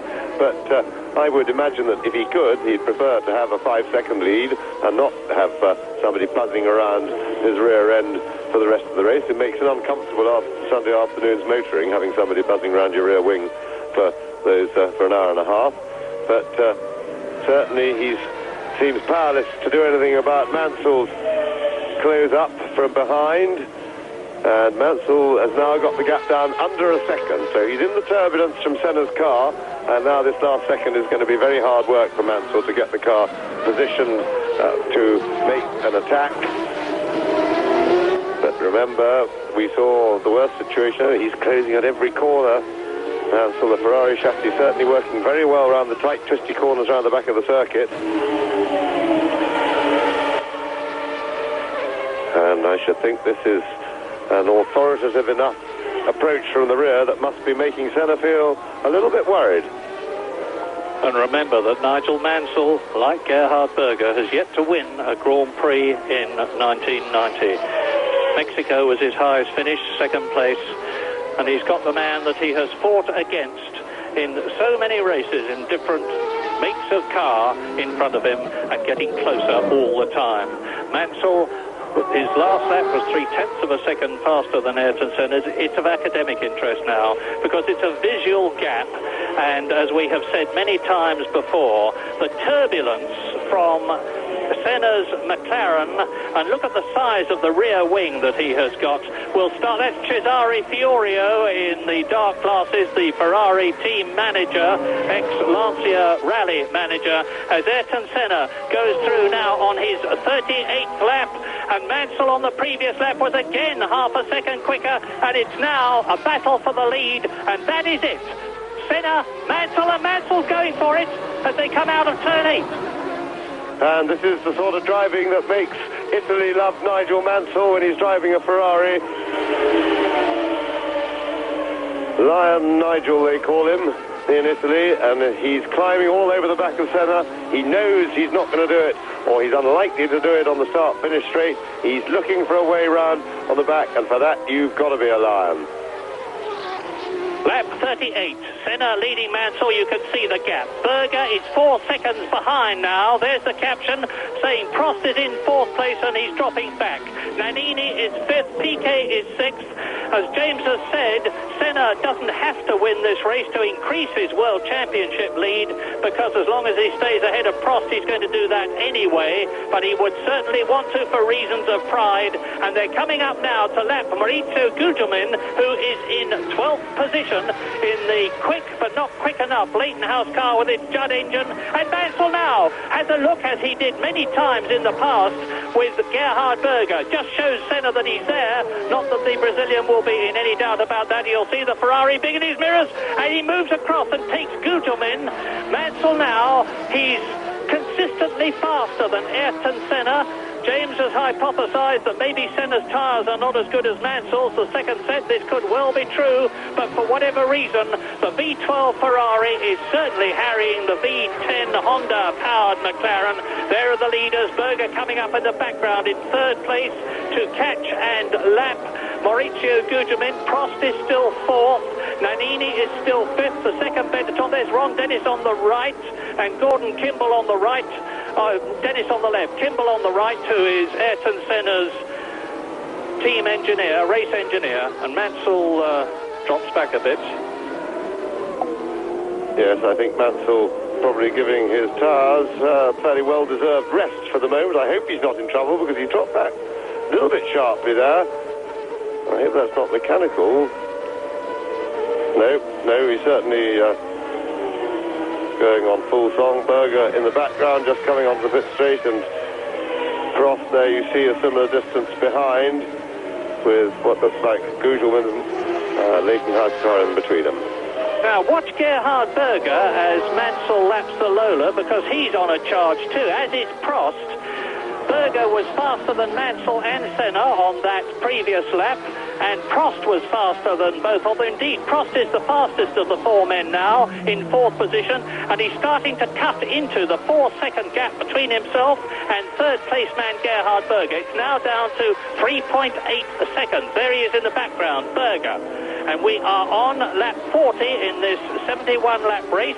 All the leaders have changed their tyres, undoubtedly to another set of Goodyear Cs, the softest they can possibly use in race conditions.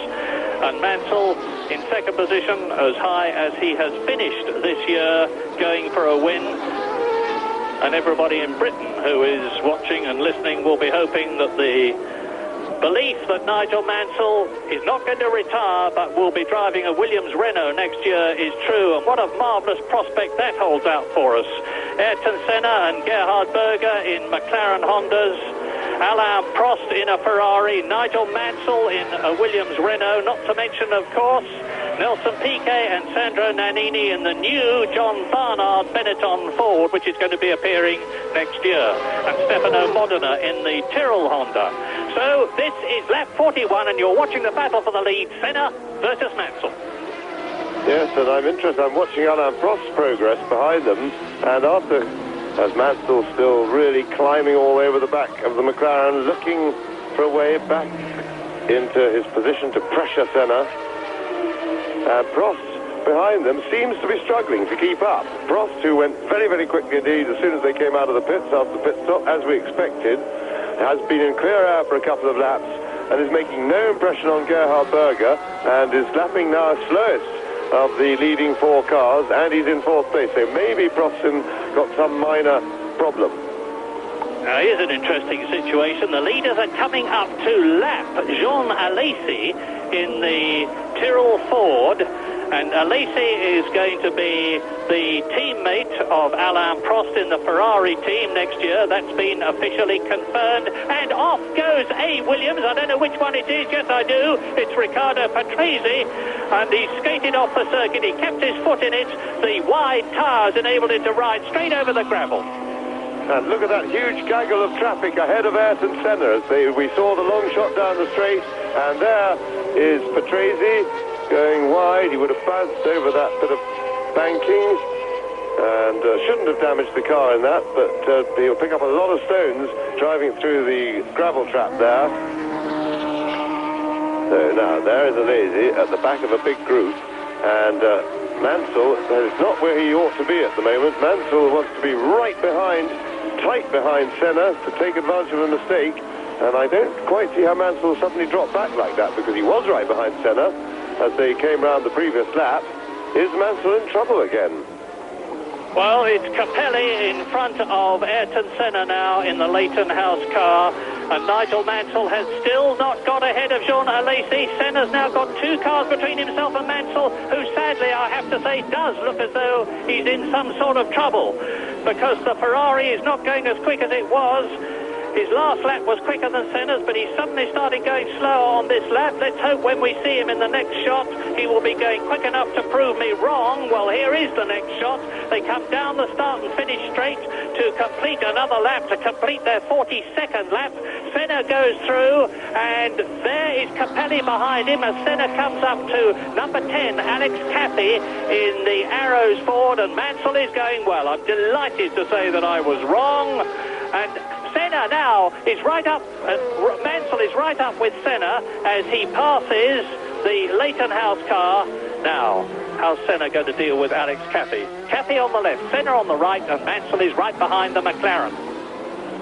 Yes, and the only thing I can think that might be a problem in Mansell's car, because he suddenly seems to go all right again, is that he may be having a problem with gear selection. Remember, that has been a bit of a thorn in the side of the Ferrari, their semi-automatic gearbox and the very complicated electronics required to work it. And that's the sort of thing, because the car seems to be going fine for a bit, and then he seems to drop back a little bit without explanation, and maybe he's having a bit of trouble with gear selection, or maybe there's 1 or 2 gears it won't get for him. And of course, with those sort of things, with it being electronic, they develop a mind of their own, and they're not even consistent from one lap to the next. It's with a conventional gearbox, when you've lost 4th gear or something, you know that's what you lost. But this can be more exciting than that. And look at Berger, that's exciting. He's lapping 2 seconds faster than Senna and Mansell, who are delayed by traffic. Senna now leads Mansell by under a second, and Mansell is only 2.2 seconds ahead of Gerhard Berger in 3rd place, who is 2.9 seconds ahead of Alain Prost in 4th position. There's quite a gap now before the 5th place man goes through as you watch the leaders, and it's Nannini, and Mansell is now getting very close indeed to a situation where he can try to pass Senna, who's coming up behind the Dallara of Pirro.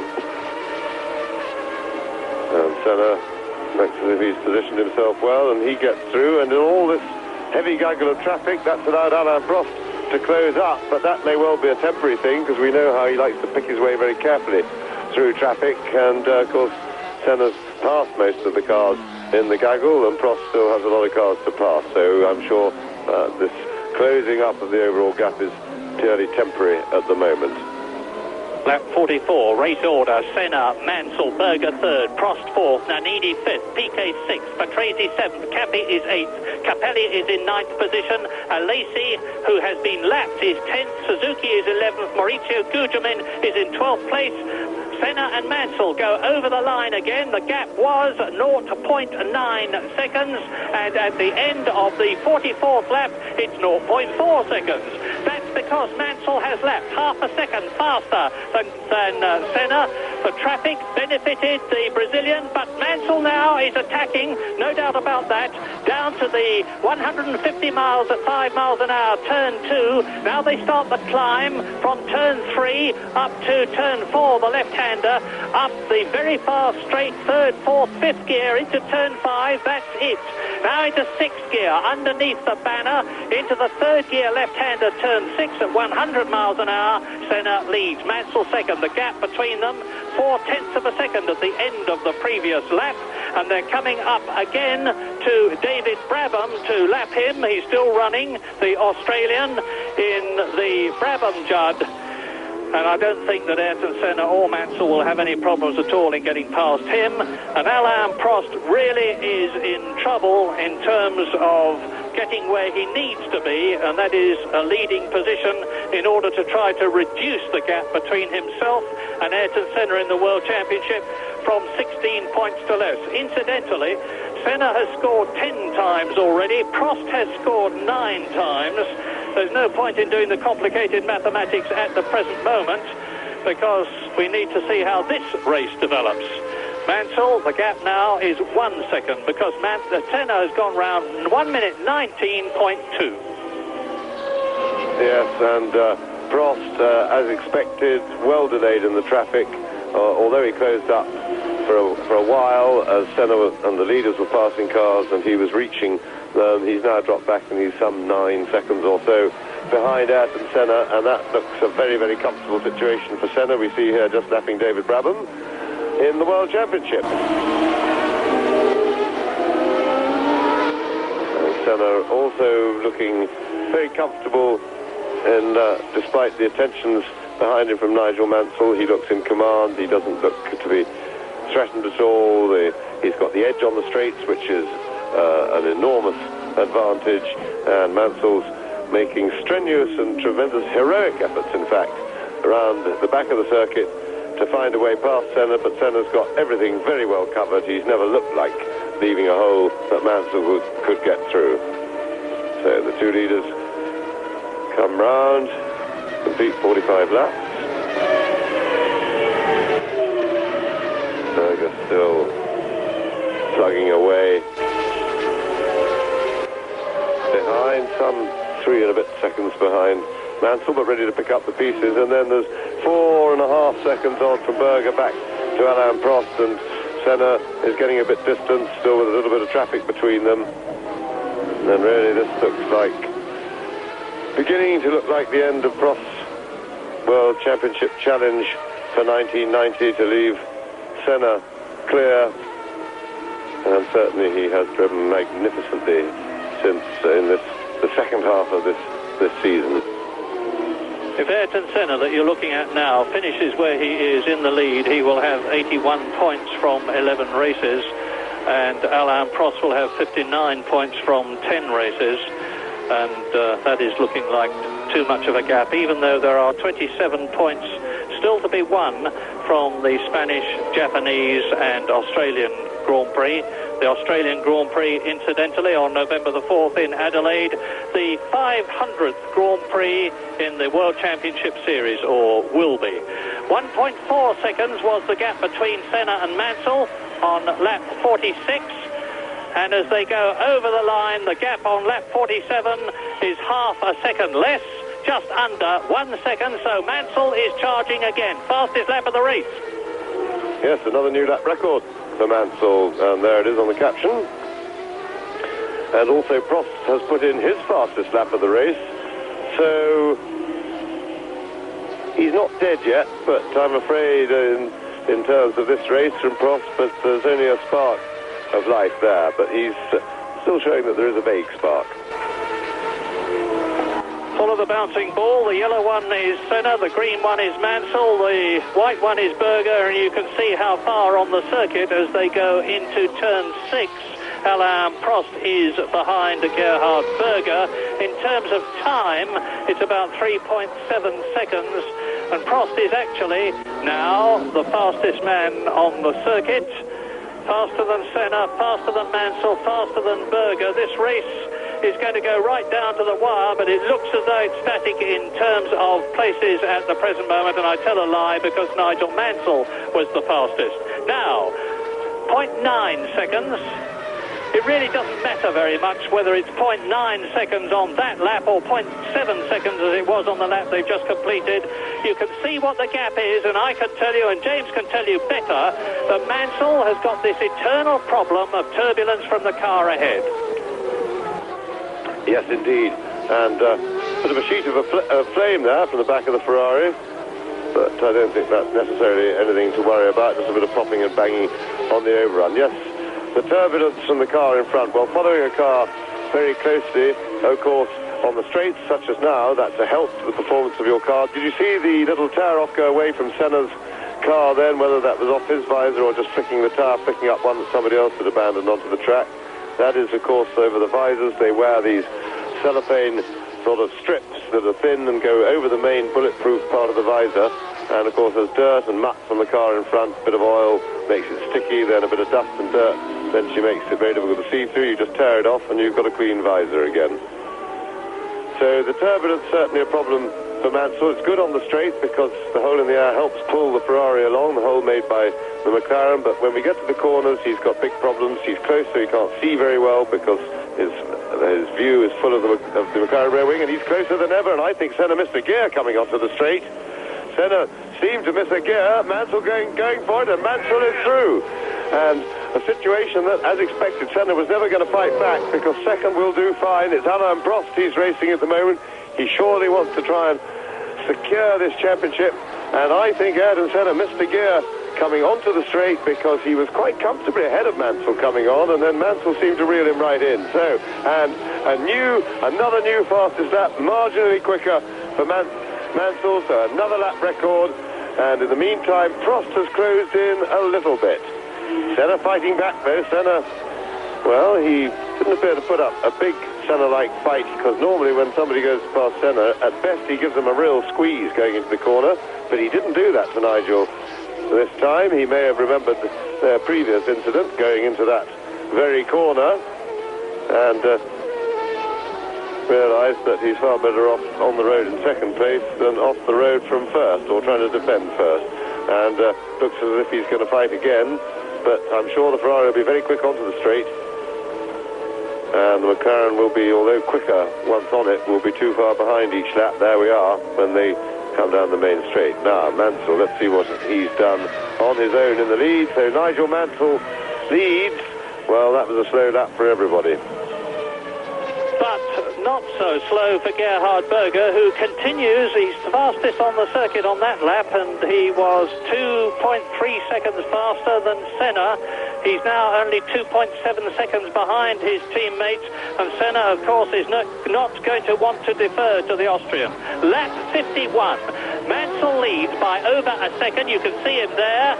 Senna is second, Berger is third. The important story is Alain Prost, who's fourth, but 3.2 seconds behind Berger and ahead of Nannini, who is fifth, and Piquet, who is sixth. Yes, but Prost is going quicker than Berger. Now, Berger, of course, as you rightly say, is quicker than Mansell and Senna on that lap, but at the moment, Berger and Prost do seem to be doing some of the catching, but Mansell, of course, given a clear track, been lapping very quickly, and I think he could move away to dominate this race now if he hasn't got any gear selection problem or whatever that was. There's a couple of times when he noticed that he dropped back a bit further than normal driving would suggest, but he's clearly, since then he's twice broken the lap record, so the problem at worst can only be spasmodic, but of course that won't help him if Senna's right behind him. Now, Berger still closing in, and a new lap record for Alain Prost as he goes through in fourth place. Alain Prost 1:18.4, still, though, over 2.5 seconds, 2 3/4 seconds behind Gerhard Berger. Berger, in turn, is catching Senna. So this leading four, they spread out a little bit. At one time, there was 9 seconds covering them since the pit stop. It is now down to a total gap of about 6 seconds, and the concertina is closing in. Lap 52 out of 71. What an enthralling contest this is turning into. Alain Prost, the fastest man on the circuit. There is only Gerhard Berger between him and his World Championship rival, Ayrton Senna, at the moment. Nigel Mansell leading and looking at the moment, cross fingers, like winning his first Grand Prix of the year for Ferrari. Senna second. Now Berger is definitely reeling the Brazilian in. There is Ayrton Senna in second place, and Gerhard Berger was half a second faster than Senna on the previous lap. Here they come now. I'll give you them. You can see there is Mansell, there is Senna, and the gap between Mansell and Berger is 3.6 seconds. And Prost, if he wants to win the World Championship, and another new lap record for Alain Prost. I was saying he better get on his bike. Well, he appears to be on it. Prost has doubtless realised the situation. His driving certainly reflects that. His 2 lap records in successive laps, because he needs to get past both these McLarens. And while if they are close together, it's not going to be easy, because as we saw for Mansell earlier on, Senna can help tow Berger down the straights. But Prost somehow, if he wants to stay in the championship this year, has got to get past both McLarens and then rely on Nigel Mansell to slow down at the end of the race, to hand in the win and take second place or Mansell to take second place away as Nannini goes to the pits now. Nannini was hoping to get through without a stop, and he's got tires. That was a pretty nifty tire stop by the Benetton team, but he was on the harder compound hoping to go the race without stopping. Now that's the worst time to stop though. So there now, the battle for the lead. Well, the battle of the first four, that's Gerhard Berger in third place, still closing in on Ayrton Senna. When they last crossed the line, it was 1.5 seconds, the difference. Here they are, Mansell over the line, Senna over the line, Berger, and a gap of just over a second, so he's closed in. And Prost, though still the fastest man on the circuit, is Alain Prost, and he is now 2.4 seconds behind Berger. As Riccardo Patrese sprints out of the pits, having taken on a second set of tyres. Now, is Gerhard Berger going to stay where he is? No, he is not, if he can do anything about it. Senna in front of him in second place, and Berger is going for it. And as you can see, the gap between Senna leading the World Championship and Prost, who you can see behind Berger in fourth place, 3.6 seconds. Meantime, Mansell is pulling away. He's lapping faster than Senna and not faster than Berger, who is closing up on the Brazilian. There is the Austrian, number 28, Gerhard Berger, who has driven for Benetton, of course, and Arrows and Ferrari, for whom he won the Portuguese Grand Prix last year. Alain Prost 2.5 seconds behind Gerhard Berger, but lapping faster than him. And in fifth position it's Nelson Piquet, sixth is teammate Nannini, seventh is Riccardo Patrese, who has just taken on a second set of tyres. And look at this lot, as it's Gugelmin, the two Ligiers of Larini and Alio on the left, Pierluigi Martini in the yellow Minardi. Here is race leader Nigel Mansell. He comes up alongside and takes Dudley Alio. They clip each other, and that's where Alio went off yesterday. Mansell hit him and he's through. Mansell, he seems to be unharmed and is in the lead still. Yes, and Mansell was very lucky to not be taken off by that ridiculous piece of driving by Alio, who didn't even look at his mirrors. He didn't even know Mansell was there. The man who crashes at every Grand Prix anyway, Alio, in practice, he's already managed one this weekend in practice, has taken himself out of the race. And if he drives like that, he shouldn't be in them anyway, because he was interfering with the leader, totally oblivious of the fact that the quick man was already beside him, drove into Mansell's front wheel, and luckily for both Mansell and for all spectators who want to see motor racing, the Alio is out of the race and can at least not take anybody else off. And how incredibly lucky for Nigel Mansell, who, diving through on the inside, was able to get away. And there is Senna and Mansell and Berger absolutely together. They closed up on this, the 55th lap out of 71, of course, because of that Alio incident and its traffic problems again. Martini in the yellow car ahead of Mansell. Berger is going to try and take Senna. Prost is ahead of Gugelmin, and Mansell leads. This is where Alio went off on the previous lap, just out of this corner, and it's Mansell, Senna, Berger, Prost almost together. Martini is holding them up. Senna attacks again.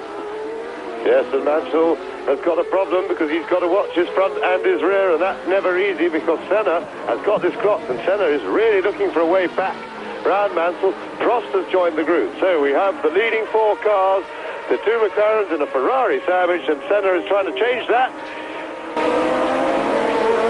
And this is all nail-biting stuff, particularly for Nigel Mansell. He desperately needs his first win of the season. Prost looking for ways around. Berger looking down the inside of Senna, and with the World Championship at stake, I don't think that'll please Senna very much at a place where there really wasn't much chance, and it's all go.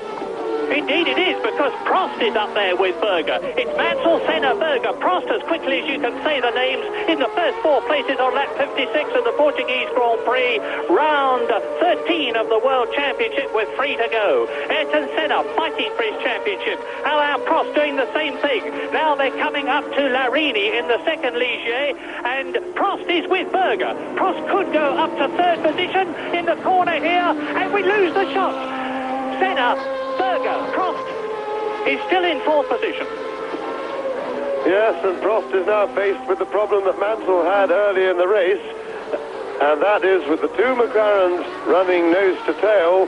When he pulls out from the toe of the second one, he goes into still air, and the McLaren that he's trying to pass, being the second of the two, stays in the hole made by the other one. This helps him on the straight, is a disadvantage to the Ferrari, and that means that there's nothing he can do to get past him into the corner. Remember that Mansell had that problem early in the first half of the race, but as soon as the gap was big enough and he got clear out, or rather when, in fact, Senna went for the pits and left Berger without the help of the hole in the air, he went straight past. That doesn't look as if that's going to happen unless Berger can get past Senna and pull away, and that is a scenario that would help Prost, and he ought to hope for that.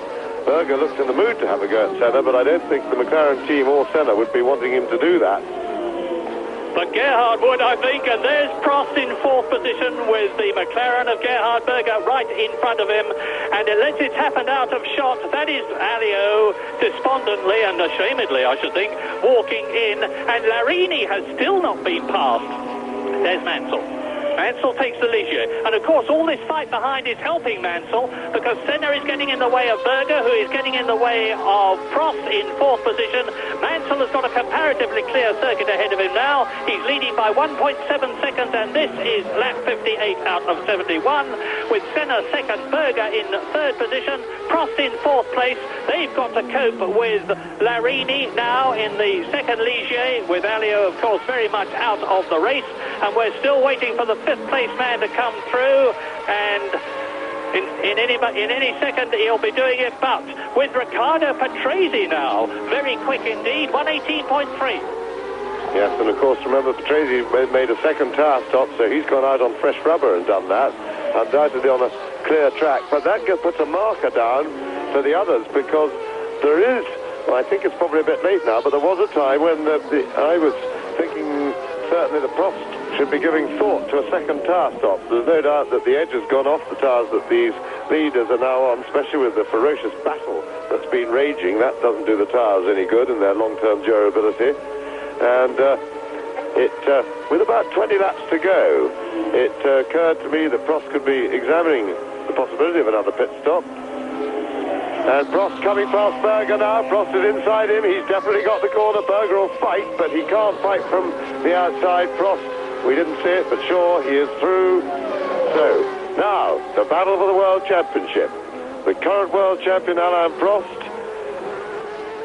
trying to cling on to his title that the World Champion from the previous year, Ayrton Senna, is desperately trying to regain. And we see again now Alain Prost got the toe. He got perfectly placed onto the straight, got inside Berger, and from this position, the corner can only be Prost, and Berger, you see there, having to give way into the corner. Now, Larini still in the way. Senna finally passed him, and Prost will want to get that situation dealt with as quickly as he possibly can. He's trying down the inside. Larini helps him.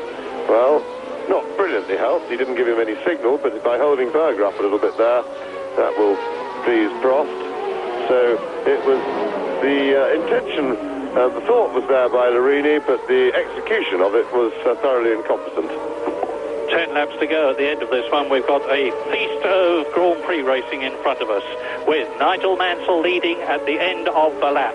Then Prost right up Senna's exhaust, but not close enough this time. The power of the Honda looked to me as if we didn't see him go into the corner. It looked as if it was just going to save Ayrton Senna. It did. But Prost really charging. Now this, certainly, you know, when you look at the body language of a car, you can very often get the mood, and I haven't seen such an aggressive body language come out of Prost's car for a few races now. And certainly not. This is a very different Ferrari, number one Ferrari, to the one we saw in the first half of this race. Traffic. Senna gets past, and Prost with Berger close. And that looks is that Pirro, I think. And that's Emanuele Pirro. Now, he's normally a pretty sensible driver. And Berger trying to be opportunist, you see, with Prost there. And Pirro did. He made room. He let him through, but it delayed Prost a little bit somehow. And Berger, ever the opportunist, ever the aggressive driver, having a look. And Mansell, comparatively speaking, clearing off. He's 3 seconds in the lead now from this battle between Senna, Prost and Berger for second, third and fourth places and World Championship points. Mansell completing the lap. There he is. You can see that Senna has got far enough ahead of Prost with that traffic problem to be comparatively safe going into this corner. But Prost is going to be charging again now with the knowledge that he can close the World Championship gap by 2 points. I really don't like that stab of flame that we keep seeing from the back of Mansell's Ferrari. If it was supposed to be there, it would happen all the time. But Mansell still leads on this, the 61st lap in this 71-lap race. Is he on his way to his first World Championship win in 1990 ahead of Senna, Prost and Berger? Yes, we've seen that stab of flame inconsistently out of Ferraris several times this season, Murray, I've noticed. With the inconsistency that would normally worry, but it doesn't seem to mean anything. I'm only saying that because of there is somebody very heavily buried into the barrier by the look of it. It is Alex Cathey in the arrows, and it looks all right to me. I can see his helmet moving, and the under tray is right off. Yes, the problem is this may require a race stoppage. The car looks in a very dangerous position, and it may just be, while his head was moving, he did look as if he was not able to get out of the car unless he was just collecting himself there. And I fear we're going to get a stoppage, and that may be 2/3 distance completed. And if we do that, that will be very unfortunate for Prost, who is set to challenge Senna for his second place, although he's not in quite in position to challenge at the moment. They've got clear traffic a long way ahead of Nigel Mansell, and for several laps now there won't be back markers, and they're going to be able to race each other. So let's hope the organisers can move the wreck and we keep this race going, because there's a lot of racing to be done. But if they stop it, remember, if more than 2/3 of the race is completed, it's declared a result. Yes, I don't see how they can move Cathey's car, badly damaged, wedged into the Arco, and there was one of the Lolas involved there. I think it was Aguri Suzuki that we saw off.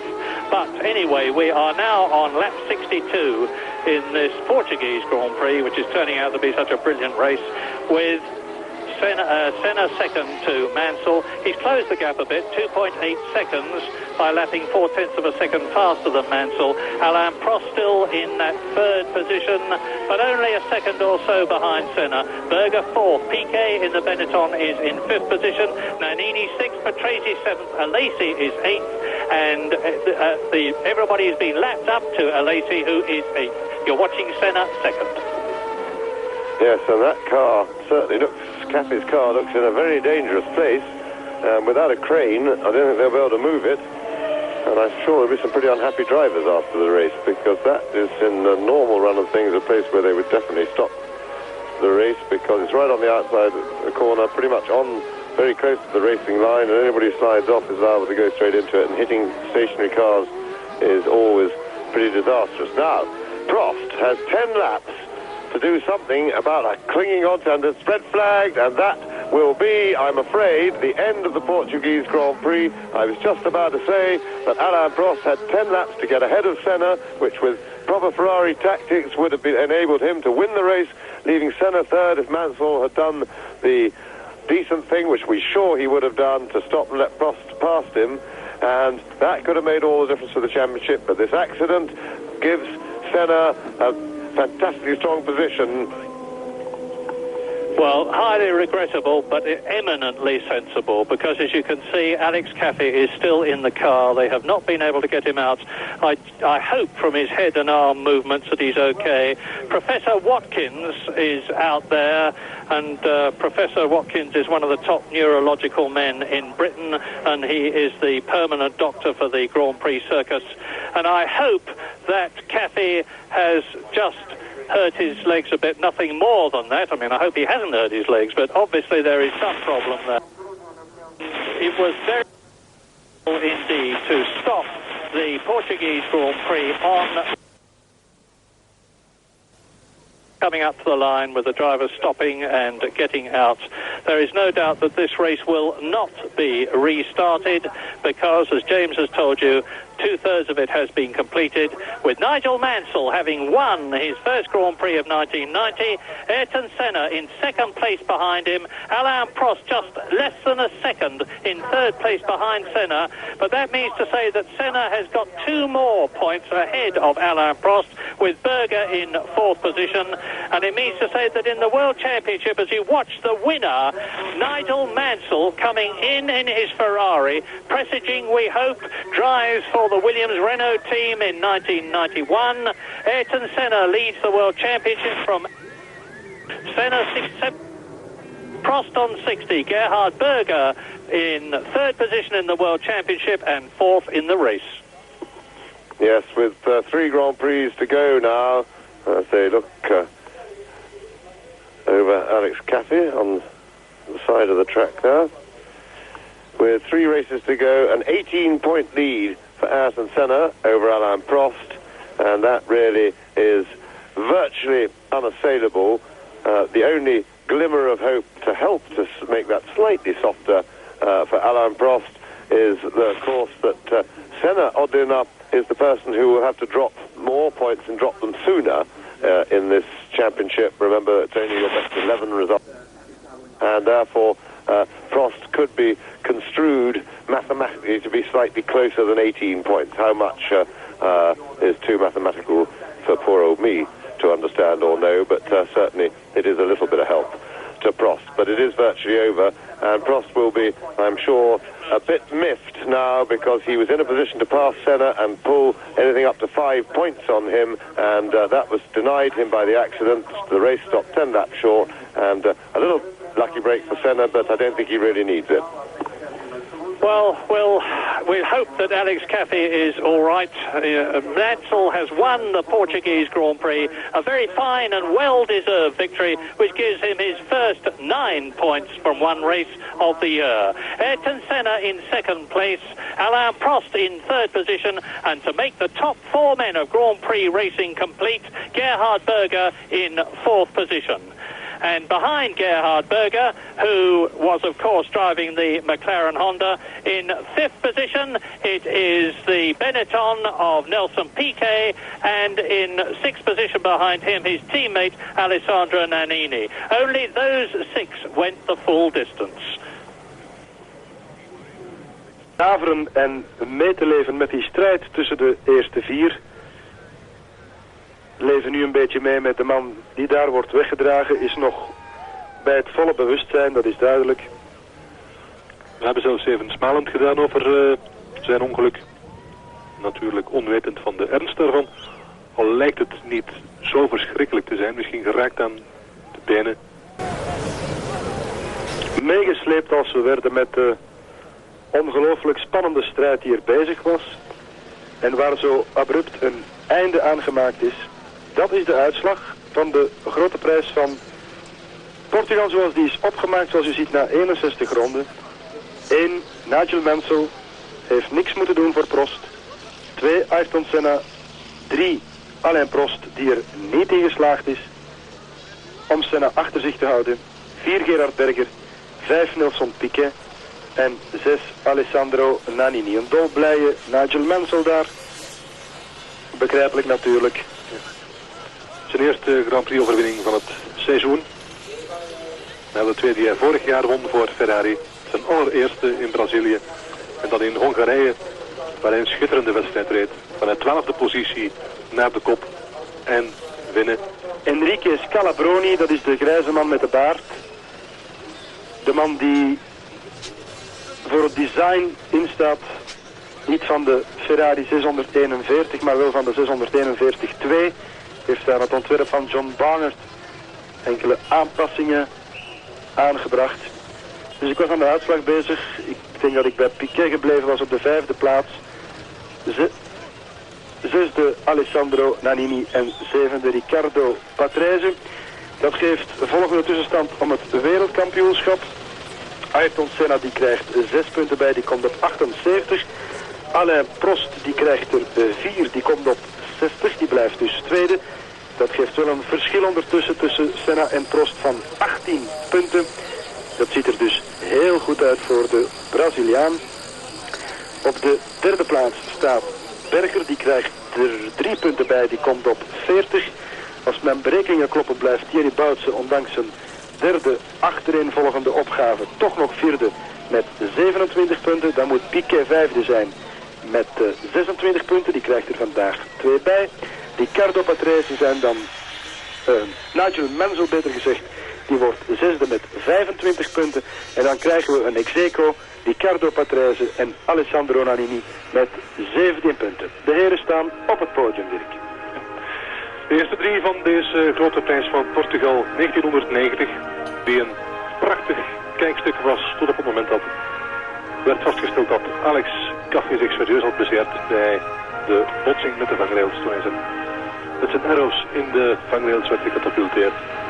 En men heeft dus terecht die grote prijs afgebroken om Alex Caffey te kunnen verzorgen. We horen daar even het Engelse volkslied van Nigel Mansell.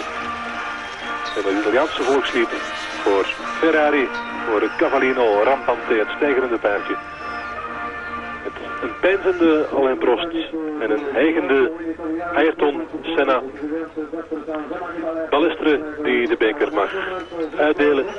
Maar het is een grote prijs, zoals al gezegd, die geëindigd is in een bittere anticlimax. We hebben het mooie sportieve gevecht niet mogen volmaken. De gezondheid van Alex Caffey ging voor. Maar voor wat het wereldkampioenschap betreft is er dus nog altijd niks gezegd, al zijn de kansen van Senna nog een beetje meer gestegen natuurlijk door het feit dat hij voor Prost is gefinished in deze grote prijs. Over een week is er opnieuw een grote prijs Formule 1. Dan in Jerez de la Frontera, niet eens zo heel ver hier vandaan. De grote prijs van Spanje. Ook die zenden wij op de BRT rechtstreeks uit. Ik hoop dat het dan een even boeiend kijkstuk wordt als vandaag. En hopelijk mogen we dan wel het orgelpunt beleven. Voor nu bedankt, ook in naam van Dirk Abrams, voor het kijken. En dus graag tot over een week bij de grote prijs van Spanje. Tot ziens. Gerhard drove a fantastic first half of the race for Ayrton, because I was fighting very hard with Gerhard, and he was just staying as an anchorman, and it was impossible for me to get past him. In fact, Gerhard was a little faster than Ayrton down the straight, which surprised me. But the second half, when we burnt a bit of fuel off, the second set of tyres was just perhaps a little bit better balanced, and we were able to go a bit harder. When I was behind Ayrton, I want everybody to know when I slipstreamed him down the straight and pulled on the inside, he knew and he let me go. And I think this was a big compliment for Ayrton. And the championship was more important to me. I was racing against Alain in the championship. Second place for me is just the result I need. And so there was no problem. Nigel pulled the slipstream on the straight. I think it was close there. Maybe I could still do the corner, but it was I couldn't really see where he was coming to the braking, so I just wait, and he went by and was all right. He did a good race. He did push very hard at some stage in the race. We had problems with back markers. We were close sometimes. So many accidents, and I think under all the circumstances, the race was beautiful for the public. And as far as the result is concerned, I'm very happy for this second place. The car was fantastic. I think it's the second part of the race. The car was unbelievable, especially the fast corner before the pit spot, going from 5th to 7th. I lost a lot of time, and I was able to overtake Berger, but behind Ayrton I think was more difficult, and nothing to say except that was maybe one of the most unlucky races I've done in my career. No, I'm not thinking anymore about the championship. No. For me, I think Ayrton won today. After a shortened Portuguese Grand Prix, I'm delighted to say that Alex Caffey's injuries appear to be limited to a cracked ankle bone at worst. Another testimony to the strength of the modern Grand Prix car. So, a fine win here in Portugal for Nigel Mansell, with Ayrton Senna second, Alain Prost third, Gerhard Berger fourth, Nelson Piquet fifth, and Alessandro Nannini sixth, and with a record lap to Riccardo Patrese. Alain Prost has conceded the World Championship to Ayrton Senna, who actually leads it now by 18 points, with Gerhard Berger third, Boutsen fourth, Piquet fifth, and Nigel Mansell up to 6th. McLaren lead Ferrari in the Constructors' Championship by a massive 33 points, with Williams third, just 1 point ahead of Benetton, and with Tyrrell fifth. There's only a week to the next Grand Prix, the Spanish at Jerez, with every prospect of a McLaren versus Ferrari battle as close as today's in Portugal.